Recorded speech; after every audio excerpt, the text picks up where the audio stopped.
All right, welcome in. Late Kick is live. It is Thursday night, October 1st. Yes, the year of our Lord 2020, new month. Same format, though. Got a lot to get to tonight. We are jam-packed. Before we go off the air, our 5 best bets, affectionately known around these parts as the Ramen Noodle Express, will be delivered to you in full. I know we do 5 normally, but I would give me a follow on Twitter because I don't know that we're done at 5. At Late Kick Josh. Just a little word to the wise there. If you consider following me wise, of course. Full Week 5 thoughts tonight. We've got a number of games we're going to bounce around to. We've already done a couple of big prediction specials on the Tuesday night show, so if you've missed those, Auburn and Georgia, which we're going to retouch on in a second, A&M, Alabama, you can find those videos on the 24/7 Sports YouTube channel. Nick Saban's got a crazy October coming up. Don't think people quite realize how crazy it's going to be. I'm going to discuss that in just a second. Also, I've been begging you, and you've been delivering every time, so common sense tells me I should beg again. We're getting close to 30,000 subscriptions here on the 24/7 Sports YouTube channel. And what were we at, Colin? Like 6 a couple of months ago? So yeah, doing pretty good here. Building momentum, as they say. While I don't believe in it as much as you do in sports, I do believe in it when it comes to YouTube metrics. So if you haven't already, subscribe to the channel and then click the bell for notifications. Do the same on the podcast side as well. We released a brand new Late Kick Extra podcast today and had a lot of fun stuff to talk about this morning. So again, follow me on Twitter at LateKickJosh. We've had a lot going on there. A lot goes on when we're not on the air that I talk about there. An occasional bet or two. In fact, I put another one out today ahead of the show. If you've followed me on Twitter, you already got it. If you haven't, you'll get it in just a second. So let's get it started here, and let's talk about a number of things tonight. I wanted to kick it off. I believe, Colin, we're talking about Auburn. What are we talking about to begin with, actually? I had my rundown all screwed up. All right, I see what we're talking about now. So we have got a number of what I would call high-profile games this weekend, but they are high-profile games with double-digit point spreads.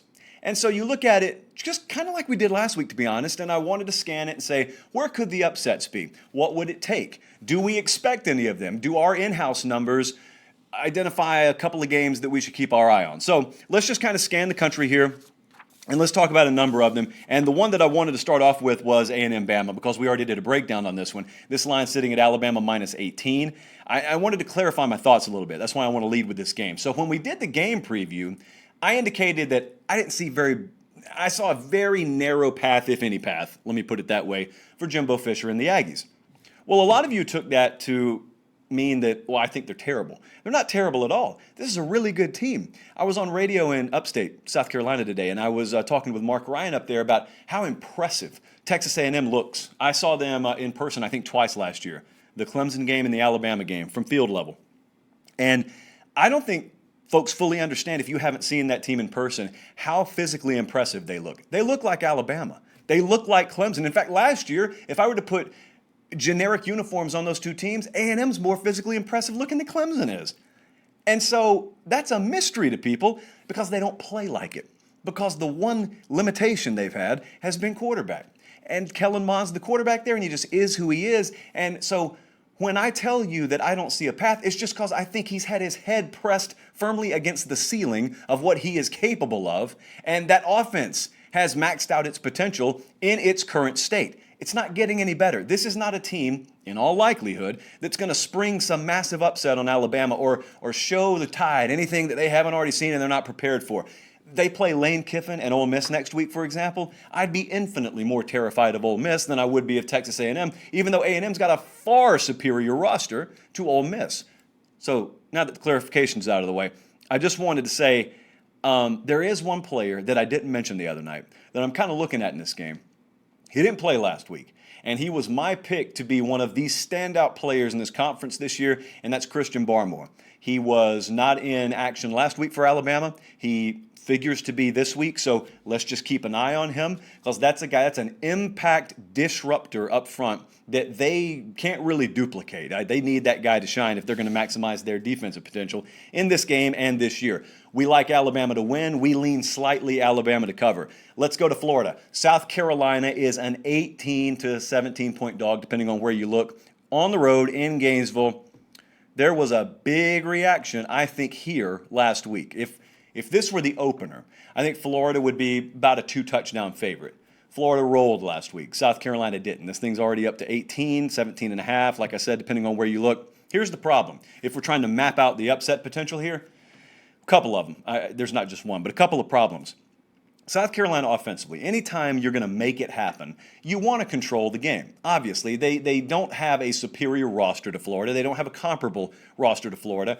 And that Florida offense has already shown what it can do. So what you want to do is, obviously, you'd love to keep the Gators offense off the field. How do you do that? Well, you control clock. And you move the chains on third down. And you do a lot of things on the ground that, quite frankly, I don't think South Carolina is capable of. And that is the problem, friends. Because I think it's far more likely that you see a bunch of 3-and-outs or shortened drives from Carolina than it is you see a bunch of 10-plus play drives, which would be part of, obviously, the formula to try and pull an upset here. And the second part is, do they have the edge rush capability, or I guess capability on the interior, to pressure Kyle Trask enough? A lot of these answers are, at best, I don't know. At worst, they are no's.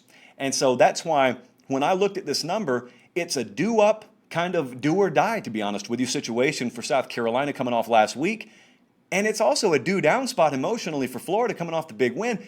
And so I looked at the number before I dove into it and said, I bet we lean South Carolina and the points. We don't. We think the number's right. We got Florida, I think, minus 18.5. So we think the number's right, in other words. So we don't really have a lean on that one either way. We certainly do not see any big red alarm bells or lights, as the case may be, shining for that game. How about Missouri at Tennessee? This one has confounded us a little bit this week, to be honest. We jumped on Missouri as our best bet of the week. We maintain that stance, by the way, but we got them at 10.5 the other night. That thing's 12.5 now. So we had the line move against us. It's okay. Happened last week too, and we turned out all right there.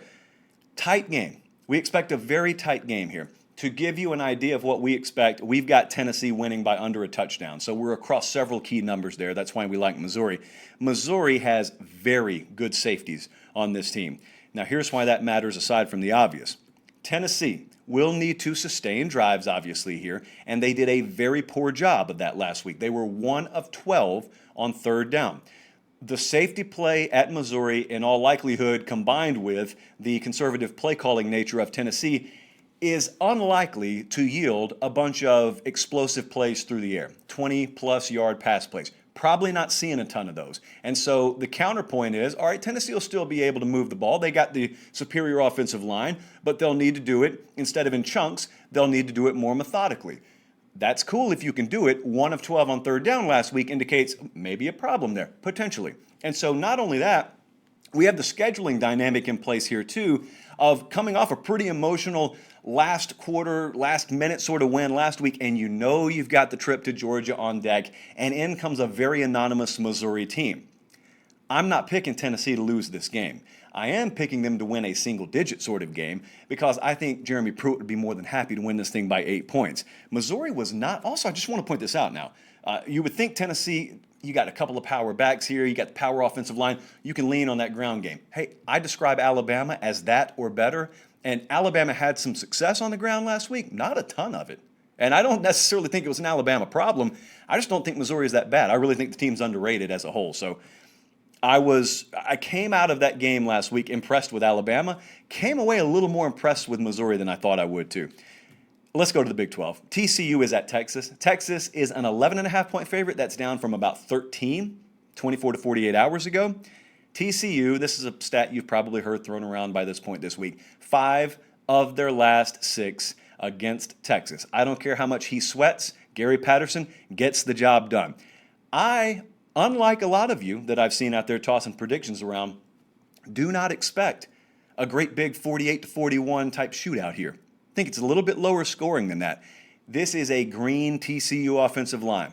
Now, as is the case with Auburn, and we're going to talk about the Tigers a little bit later, a lot of times people sort of confuse inexperience with weakness. That's not always the case. Just like experience is not always a strength, just because you've got some unknowns doesn't mean it's a weakness.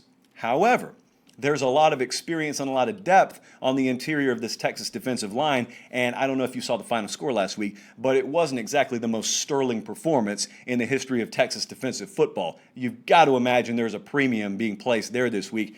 Think they can have some success against that TCU offensive line. You got the better quarterback situation, even if they roll with Duggan all game this week. TCU Horned Frogs there. Even if they do, you got the edge at quarterback at Texas.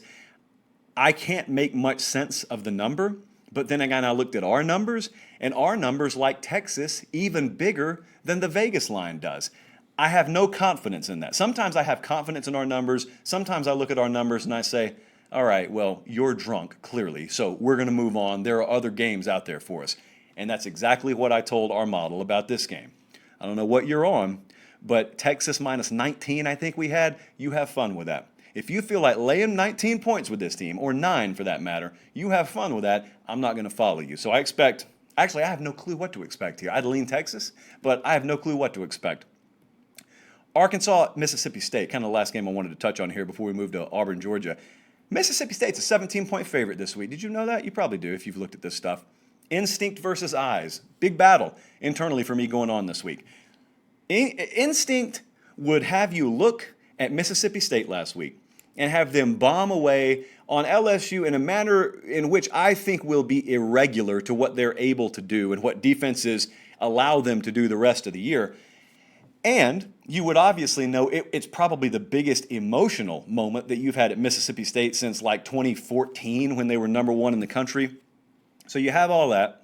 And then you have an Arkansas team that held Georgia in check for a half last week, and it's just a big number, an inflated number. You expect sort of a back-to-earth moment for Mississippi State. Well, that's what instinct tells you, independent of who the teams are. But then you use your eyeballs, and you see that even though you don't have a bunch of, in all likelihood, first-round talent at wide receiver from Mississippi State, I think they pretty well convinced you they don't need it last week. And I'll tell you what I know you don't have at Arkansas, and that's a lot of first-round potential and elite speed in the secondary. And that, friends, could be a problem. I don't think they have the athletes defensively. And in fact, I'll go as far as to agree with some Arkansas fans I saw talking today over on the Arkansas 24/7 message board. I saw some of you say something that I think I agree with. It sounds crazy, but I think I agree with you when you said, I actually think Georgia was a better matchup for us than Mississippi State. I agree. Our numbers like Arkansas in this thing. We've got Mississippi State by about 11. So it thinks 17 points too much. I am not going to pull the trigger on this one as one of our 5 official plays. I lean Arkansas to cover, not very confidently though.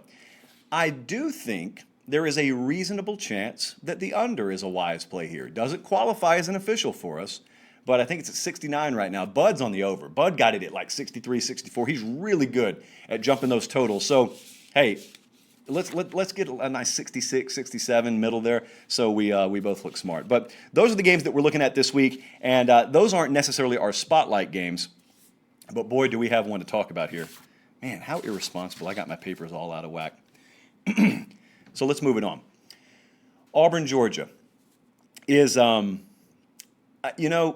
would call it probably one of the biggest early season games I can remember in the SEC in quite a while. This is one that is normally put well towards the end of the calendar. Now, it was already going to move up anyway on the calendar this year, but it really moved up.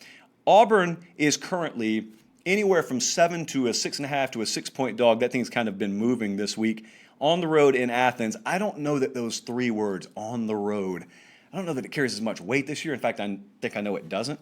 This is such a huge game, though. I don't think we can overstate the importance of this. As I pointed out the other night, and the folks at Auburn understand this, I don't think the rest of the country really grasps how big this is for Auburn. Everyone thinks it's a big game for Georgia.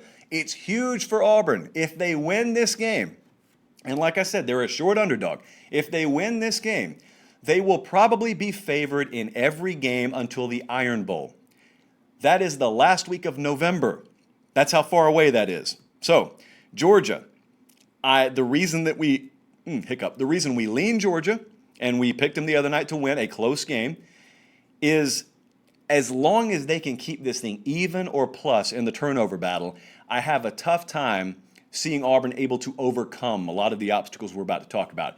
However, if that turnover battle gets sideways, anyone's game here. I already think it's going to be a dogfight, but if that turnover battle leans against Georgia, truly anyone's game. So there's a big back and forth right now amongst Georgia fans of who's going to start at quarterback, who should start at quarterback. DeJuan Mathis got the start last week. It was an unmitigated disaster in the first half. They trailed 7-5 at the half against the Arkansas Razorbacks. Couldn't run the ball, couldn't throw the ball, couldn't do anything.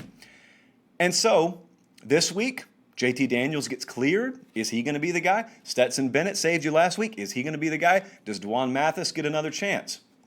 I don't think anyone really knows for sure outside of maybe Kirby Smart. Let me just give you my best educated guess on this. I don't claim to have any inside information on this week. There is no inside information to really be had on this week. If there is, I can tell you Rusty and Kip and Jake and the guys over at Dogs 24/7 will have it. But the way that I see it is, this is not the Citadel or Charleston Southern coming into town. You can talk all you want to about how Dwan Mathis is going to get another shot. Okay, listen, I don't doubt that. But what I'm telling you is there's a big difference in eventually getting reps somewhere, having a specific package installed for you, versus being the guy. There is no way that Georgia coaching staff looks at Dwan Mathis after the in-game action he showed them last week and says, this is our guy for this pivotal SEC division game. Or, conference game. I mean, they all count against Auburn. No way. What Kirby Smart's looking for here is a guy who knows his offense, a guy who has the full trust of that roster and that coaching staff, enough mobility so you're not a statue back there. Pass protection, I think, still going to be an issue early on for this offensive line, and a good decision maker. And there's only one guy on this roster right now that I think fits all four of those categories, and his name is Stetson Bennett. This time last month, he was running with the fours. Listen, things have shaken out the way they are. You can't worry about that. That's the guy who I think gives them the best chance to win right now. That's the guy I think Kirby Smart will roll with Saturday. And I'm going to tell you why. Kirby Smart, don't care who he hired at coordinator. Don't care what all the talk was in the offseason. Like I said, that's out the window. It's time to win now. See, a lot of people, I think, are slipping into the mentality of who gives us the best chance long-term. Kirby Smart's not thinking long-term, man. He's got Auburn Saturday. They got to win against Auburn Saturday. It's not who sets him up best 2 months from now. Who can win Saturday? Because if you can't win now, it doesn't really matter much 2 months from now. Stetson Bennett, I think, will be that guy, and I think he will get a vast majority of the snaps Saturday. I try not to live on the fringes here, okay? I try and be real. I've taken some criticism that, to be honest with you, has surprised me a little bit this week in my opinion about Stetson Bennett. I think the ceiling is very low on this offense with Stetson Bennett at quarterback. So a lot of you have taken that to indicate I'm impugning that kid's integrity or his character or whatnot. Man, he gets a 10 across the board in those categories for me. But let me tell you something. I think Colin's a really good guy. I think he's an angel walking amongst us here on earth. I'm not starting him for Georgia Saturday. I think I'm pretty decent most of the time. I'm not starting for Georgia Saturday. Conversely, there are a lot of dudes out there who are trash off the field who I'd love to start for me at quarterback. It's about winning. Who gives you the best chance to win? I don't care about all the other stuff, okay? You can run PTA meetings if you're a great person. I need the best talent. I need the best collection of those skills to win at quarterback. Now, while I still think that's Stetson Bennett for Georgia, I'm telling you, I think the ceiling's much lower on this team, and I've just been real with you. I don't live on the fringes, okay? The fringe, like the one time out of 100, is he could go out and throw 4 touchdowns Saturday. The other fringe is he could turn the ball over 5 times. Let's exclude those 1 out of 100s, and let's focus on what is most likely to happen. What's most likely to happen is hopefully he gives you a good enough performance and they're able to squeak out between 16 and 23 points offensively, and that defense does what it does. That's the formula right now until further notice to win for Georgia. And any of you guys that are under the misguided notion that this dude who was running with the 4s a month ago is about to march anybody up and down the field, and I have had people telling me this, by the way, based on the second half against Arkansas last week, I think you're kidding yourself. You got a right to an opinion as much as I do. I think you're kidding yourself on that. So let me be real clear. You can be a great person. You can be a program staple. You can be a hard worker and still be very limited. And I think ultimately that's what Georgia will be with Stetson Bennett there. Luckily, you got a guy with probably more elite physical tools in JT Daniels that is cleared now and hopefully will work himself into being the prime guy for that spot. Just don't know that he fits that description this week. The focus, though, to me, as much as we just talked about it, is not solely on quarterback for Georgia. It's that run game. And I think a lot of the Bulldog faithful up there know it's that run game. Offensive line, running backs here, the edge along both lines of scrimmage probably belong to the defenses. In fact, I would go pretty certainly belong to the defenses. Told you the other day, our primary reason for picking Georgia was the inexperience, therefore the unknown, along that Auburn offensive front versus Georgia's defense. Now, consider what this means for the Auburn offense. Consider the opportunity here.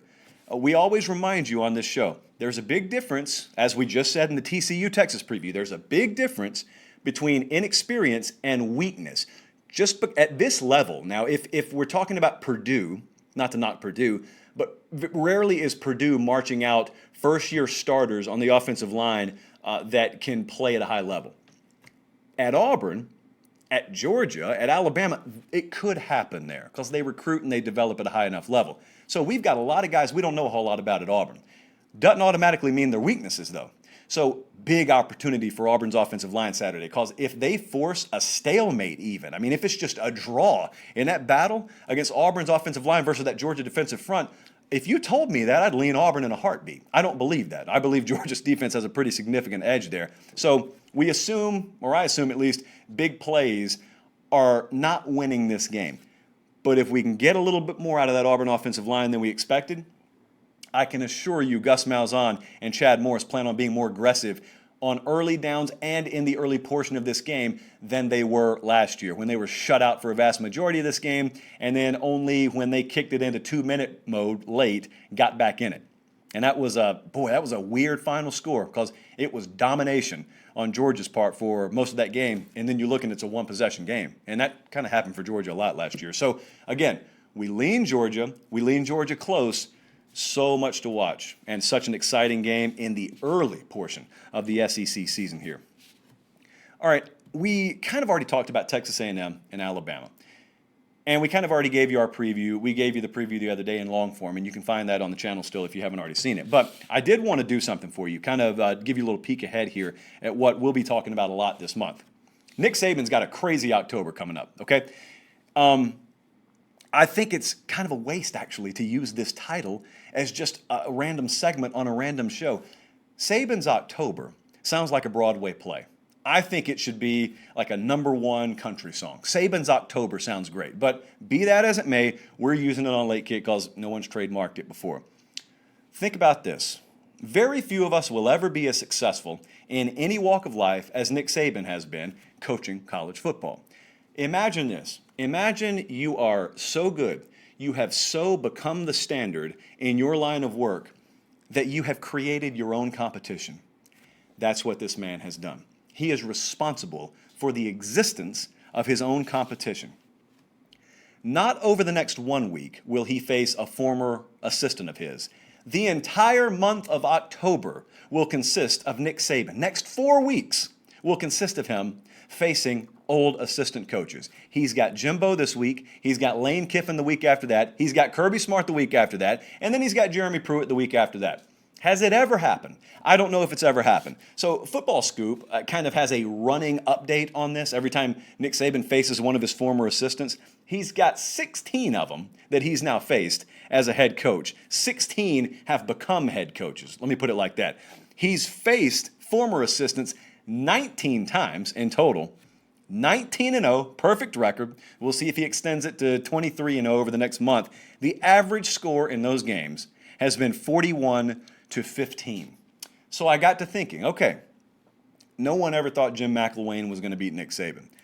But you may think Kirby Smart's going to beat him. You may think that Lane Kiffin could sneak around and pop him. So I dug into our numbers, and I wondered, over the next month, I just mentioned the 4 games that he's going to play, A&M, Ole Miss, Georgia, Tennessee, next 4 weeks. What would our numbers indicate on these games? So I didn't send this to Colin because it would have taken forever to make all these graphics, and we'll end up making them anyway. This week, to remind you, Bama's a 17 to 18 point favorite. We have Bama minus 19 in our own personal numbers. Next week, at Ole Miss, I'll give you a little, sneak peek at what we think about that game. We have Alabama minus 22.5. The following week, at home against Georgia, we got Bama minus 11. And the week after that, at Tennessee, we have Alabama minus 20. Keep in mind, schedule and situational dynamics are taken into account in those numbers. So these 4 kind of feel different to me. I got to be honest with you. Jimbo has already been established. So what I mean by these feel different is I feel like these are 4 guys who would have been head coaches anyway. Obviously, it greatly helps that they were associated with Nick Saban, but I feel like they are standalone or have the potential to be standalone at this point. I know you'd probably push back on Jeremy Pruitt right now. I happen to have a very high opinion of the ceiling of Jeremy Pruitt's program there. So Jimbo's already well established. Kirby's obviously built Georgia's roster up to where it's one of, if not the very best in college football. Jeremy Pruitt is rapidly overturning the roster at Tennessee, probably a lot quicker than you guys realize, or a lot of you guys realize. Kiffin just terrifies everyone in general. One of the great offensive minds in the sport. For all the baggage, for lack of a much better and more applicable term, he has off the field, everyone keeps hiring him. Why do they keep hiring him? I think it's pretty obvious. So this October for Nick Saban, Saban's October, man, it's a great book title. Maybe we'll write it one day. It'd really sell if we have some upsets coming up. But really interesting October coming up there for Nick Saban. Just keep your eye on that. All right, the Ramen Noodle Express is pulling into the station. We are 6-3-1 on the season right now. We are looking to have another good week, feel really good about these games. Now, what we do is we give you our early best bet for the week on Sunday night. We did it this week. It was Missouri plus 10.5. But then at any given point, on any given platform the rest of the week, whether it be Twitter, at LateKickJosh. I've released 2 of them on Twitter this week, so be sure to follow me at LateKickJosh. It could be on the podcast. It could be on any one of our Late Kick live shows. Eventually, we release the rest of the 5 by this very moment in the week. So, Colin, without further ado, let's remind folks what we've already given them, and let's show the final 2. We had Missouri, as I said, plus 10.5. They're on the road versus Tennessee. North Carolina is actually on the road, so we flipped that backwards. North Carolina is at Boston College. This is UNC minus 13.5.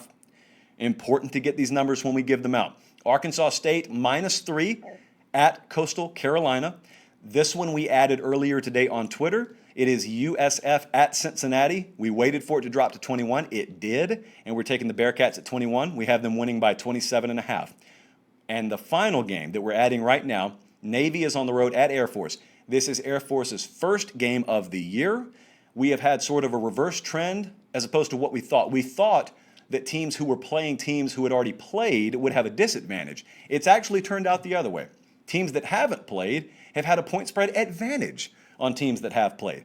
And we're taking the Falcons, Air Force plus 7. So in summary, if you're listening on the podcast, Missouri plus the points, that is up near 12.5 now if you're betting it. We got it at 10.5. UNC minus 13.5, Arkansas State minus 3, Cincinnati minus 21, and Air Force plus 7. Again, follow me on Twitter. A lot of those get released there. And I want to add in, yes, these are our 5 official. There are 2 games out there, I just got to be real with you, that I don't have the number that I want right now. If that moves, I am releasing those, and we are counting them. And you can see it on Twitter. I'm not going to put it out there 3 minutes before kickoff, but if we get the number we want, when I get home tonight, sometime tomorrow, I'm going to release that. And you'll know, because I'll put Ramen Noodle Express in all caps on Twitter, at LateKickJosh. So follow me there. Thank you so much for watching us this week. Subscribe to the channel if you haven't already. We've had a great week of traffic here. Hope to have a great weekend of games. We'll be here with full reaction on Sunday night, 8 Eastern, 7 Central, for Director Colin, for Producer Jordan on the podcast side of things. I'm Josh Pate. Have a great weekend. Enjoy the games, and God bless.